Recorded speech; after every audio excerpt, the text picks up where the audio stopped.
Hello, welcome to my YouTube channel C A insiders. आज हम लोग CMA इंटर का वर्कबुक डिस्कस करेंगे कि उसमें से इंपॉर्टेंट क्वेश्चन क्या हो सकता है। तो फाइनेंशियल अकाउंटिंग से स्टार्ट करते हैं। तो थोड़ा सा ब्रीफ इंट्रोडक्शन दे देता हूँ कि क्वेश्चंस एग्ज़ाम पैटर्न्स कैसे होते हैं, क्वेश्चन के कैसे ये लोग पूछते हैं। ठीक है, तो सबसे पहले ये कुछ मॉड्यूल्स हैं से आप मतलब मॉड्यूल 1 है, 2 है, 3 है, 4, 5 ऐसे करके 7, 8, 9, 10 है। तो सबसे पहले स्टार्ट करते हैं अकाउंटिंग फंडामेंटल से।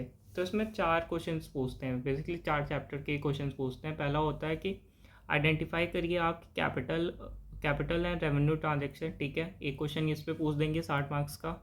ठीक है, या फिर BRS से क्वेश्चन पूछ लेंगे, या फिर ट्राई बैलेंस दे देंगे, उसको एडजस्टमेंट करने के लिए कह देंगे। और ये डेप्रिसिएशन का तो भाई इंपॉर्टेंट है, ये हमेशा हर अटैम्प्ट में पूछता है। ठीक है, देन सेकेंड हो accounting for the special transaction. ठीक है, इसमें तीन ही क्वेश्चन बनता है। ठीक है, एक bill of exchange, second question होता है कंसाइनमेंट्स का, और थर्ड क्वेश्चन होता है कि जॉइंट वेंचर का।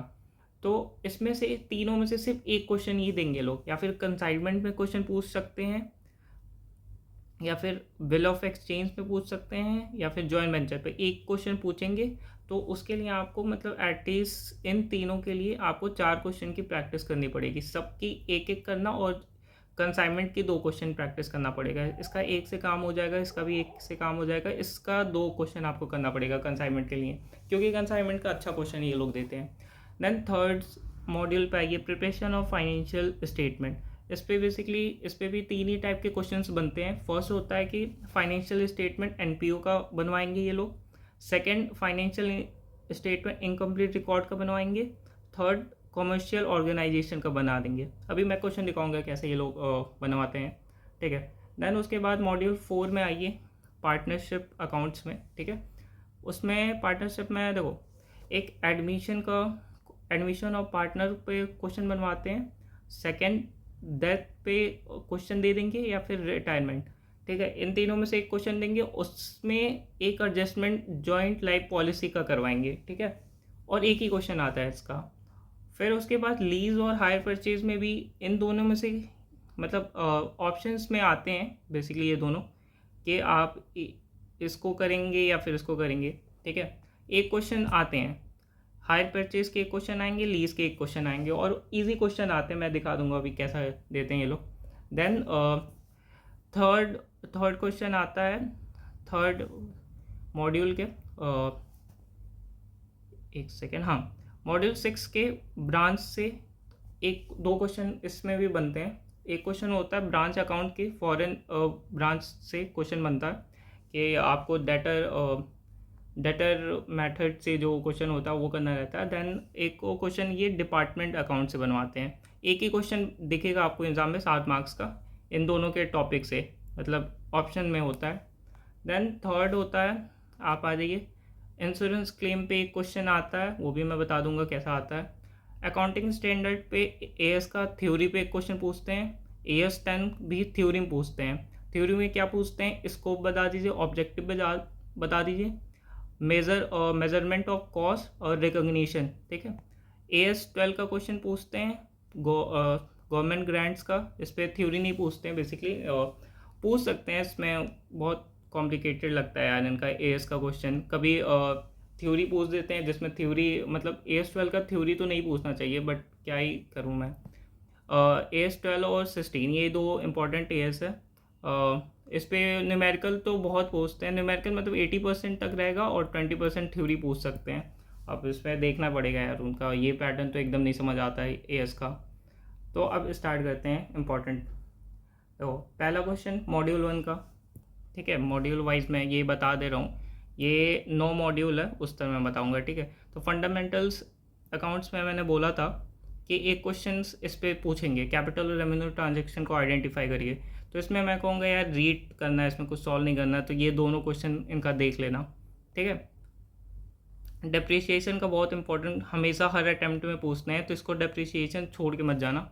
तो एक क्वेश्चन पूछते ही हैं, तो ये वाला अकाउंट, ये वाला क्वेश्चन कर लेना, क्वेश्चन नंबर 3 डेप्रिसिएशन का। ठीक है, देन ये भी एक क्वेश्चन कर लेना, क्वेश्चन नंबर 4। उसके बाद रेटिफिकेशन तो मतलब उतना कुछ खास नहीं है, एग्ज़ाम में आएगा तो डील भी कर लोगे, इतने मतलब फाउंडेशन में भी पढ़े हो तुम लोग। बीआरएस का मैं बता रहा हूँ, बीआरएस का ये वाला क्वेश्चन कर लेना, ठीक है। और ये एक बात देख लेना जब क्वेश्चन सॉल्व करते रहना कि डेबिट बैलेंस किस बेसिस पे दिया है, एज़ पर कैश दिया है कि बैंक दिया है। दैन मॉड्यूल 2 पे आ जाओ। मॉड्यूल 12 पे special transaction, bill of exchange का ये वाला क्वेश्चन कर लेना एक, ठीक है। कंसाइनमेंट आ गया, कंसाइनमेंट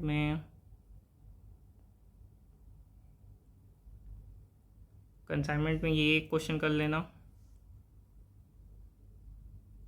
और एक ये क्वेश्चन कर लेना, देख लेना। क्वेश्चन इलस्ट्रेशन 7 है और 6 है, ठीक है।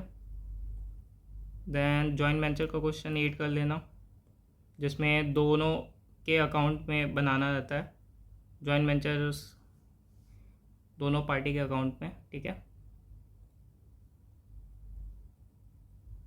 दैन मॉड्यूल 3 पे आओ, प्रिपरेशन ऑफ फाइनेंशियल स्टेटमेंट। देखो, या फिर ये इनकम्प्लीट रिकॉर्ड का करवाएंगे, और ये तो मैं कहता हूँ काफ़ी टाइम टेकन है, इसको एकदम लास्ट में करना अगर जिसको एकदम अच्छे से आता है तो, क्योंकि काफ़ी बड़ा होता है, इतना छोटा तो ये पूछते नहीं है कि प्रॉफिट बता दीजिए और स्टेटमेंट ऑफ अफेयर्स में, ये कुछ बड़ा ही देंगे। देखो ये ऐसा कुछ देंगे। और मैं कहता हूँ कि एक क्वेश्चन बस इसका प्रैक्टिस कर लेना, मैं कहूँगा कि कोई भी एक क्वेश्चन पर प्रैक्टिस करना, बट उसके साथ में ये एडजस्टमेंट देख लेना। एक क्वेश्चन प्रैक्टिस करो और बाकी के एडजस्टमेंट थोड़े थोड़े देख लेना, मतलब मैं ये प्रैक्टिस करना और इसके एडजस्टमेंट देख लेना, एक बार रीड कर लेना कि यार कुछ नया एडजस्टमेंट मिल जाए, ठीक है।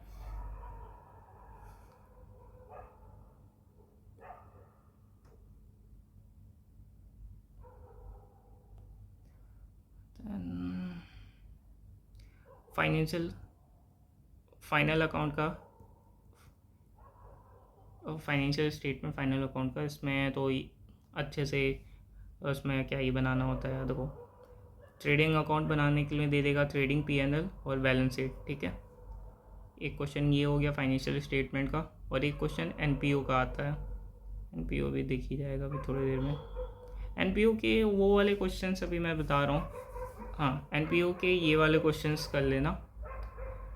क्वेश्चन इलस्ट्रेशन 8, जिसमें सब्सक्रिप्शन वाले पार्ट्स आते हों, सब्सक्रिप्शन ही इंपॉर्टेंट होता है एनपीओ के क्वेश्चन में, सब्सक्रिप्शन पे ये ठीक ठाक मार्क्स आते हैं। बाकी तो ये तो यार इनकम एंड एक्सपेंडिचर अकाउंट्स तो ऐसे ही बन जाएगा कि इनकम एक्सपेंडिचर इधर पूरा रख दो, इनकम इधर रख दो, तो मार्क्स तो तुम्हारे इसी पे मिलते हैं। ये सही हो गया तो बाकी काम तो ऐसे ही हो जाता है। इस पे भी ये सब्सक्रिप्शन अकाउंट है, सब्सक्रिप्शन अकाउंट की प्रैक्टिस कर लेना। ये सब मतलब इतना नहीं करना, बस थोड़ा सा एक फिक्स फॉर्मेट में कर लेना। पार्टनरशिप अकाउंट्स में एक थ्योरी का क्वेश्चन आता है, वो अभी मुझे मिल नहीं रहा है, तो मैं वो नीचे कमेंट सेक्शन में डाल दूँगा थ्योरी का क्वेश्चन, ठीक है। वहाँ से देख लेना, क्योंकि अभी रात के 1 बजे मैं वीडियो बना रहा हूँ, अभी आर्टिकलशिप से आया था तो तब से थोड़ा सा थक गया था। हाँ एक, सॉरी कहाँ चला गया यार, हाँ पार्टनरशिप का क्वेश्चन था। पार्टनरशिप में नहीं यार, पार्टनरशिप का क्या कर रहा हूँ यार, पार्टनरशिप में अकाउंट्स में यार, ये क्वेश्चन कर लेना इलस्ट्रेशन 4, जिसमें जो ये लाइफ पॉलिसी का एडजस्टमेंट होता है, ठीक है। फिर उसके बाद ये तुम्हारा एक प्रॉफिट कैलकुलेट करने के लिए होता है, गुडविल कैलकुलेट करने का। ये तो सीए फाउंडेशन में एज इट इज़ पूछा था, सेम क्वेश्चन पूछा था, मुझे आज भी याद है जब मैं सीए फाउंडेशन का पेपर दे रहा था, सेम क्वेश्चन पूछा था। और फिर आओ नीचे आओ,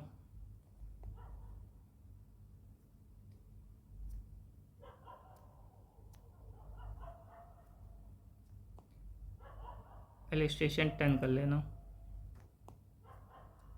बस लीज अकाउंट पे आओ, मॉड्यूल 5 लीज अकाउंट, इसमें मैं बता रहा हूँ। एक को क्वेश्चन आता है इसमें इंटरेस्ट कैलकुलेट करने के लिए, और एक क्वेश्चन थ्योरी पार्ट में आ जाएगा ये बताने के लिए, ठीक है, ये देख लेना। फिर आओ ब्रांच में, इसमें 3 मेथड से कैलकुलेट करना होता है, मैं बता रहा हूँ। एक तो स्टॉक एंड डेटर मेथड होता है, तो इस पर स्टॉक एंड डेटर मैथ में इलस्ट्रेशन 3 कर लेना। और एक होता है डेटर मेथड्स, इस पर इलस्ट्रेशन 4 कर लेना। फिर डिपार्टमेंट अकाउंट्स में इलस्ट्रेशन 6 कर लेना। और एक क्वेश्चन आता है, एक ये कर लेना इलस्ट्रेशन 7। फिर मॉड्यूल 7 पे आओ। इस पर मेरे अटेम्प्ट में मैं बता रहा हूँ कौन सा क्वेश्चन पूछा था। मेरे अटेम्प्ट में claim of loss of profit पूछा था CMA इंटर का, जब मैं पेपर दे रहा था तो। और एक question loss of stock calculate करने के लिए पूछेगा, और एक पूछेगा तुम्हारा claim of loss of profit. ठीक है, तो याद रखना कि पूछ क्या रहा है। इसमें थोड़े से बड़े प्रोसेस होते हैं, आपको ये प्रॉफिट निकालने के लिए बड़े प्रोसेस होते हैं। पहले ये GP रेट कैलकुलेट करो, फिर शॉर्ट सेल कैलकुलेट करना रहता है। और हाँ, याद रखना कि ऐसे छोड़ के मत जाना, हर एक स्टेप के मार्क्स होते हैं कि अगर ये आ गया तो इसके भी मार्क्स मिलेंगे, ये आ गया तो इसके भी मार्क्स मिलेंगे। तो जितना कोशिश करना है अकाउंट्स के पेपर में, जितना स्टेप मार्किंग के नंबर ले सकते हो उतने ले लेना।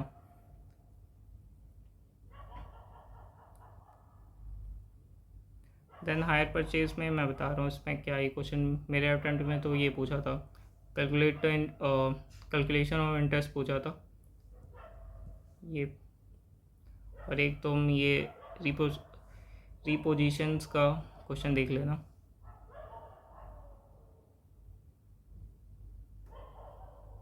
और AS के पे आ जाओ। AS पे मैं बता रहा हूँ, AS1 का तो यार ये रीड कर लेना, ये मैं तो क्या ही छोड़ के जाओगे, रीड करना, थोड़ा सा रीड कर लेना। AS11 भी एक बार देख लेना, छोटे से क्वेश्चन पूछेंगे, पूछना भी होगा तो वो भी लास्ट में क्वेश्चन नंबर 6 में पूछते हैं। ये कर लेना इलस्ट्रेशन 6, 7, 9, 11। ठीक है, बस इतना बताना था। इतने कुछ क्वेश्चन से ज़्यादा हैं, मैं तो ऐसे ही 15 मुझे लगा था, बट थोड़ा सा ज़्यादा प्रैक्टिस चाहिए।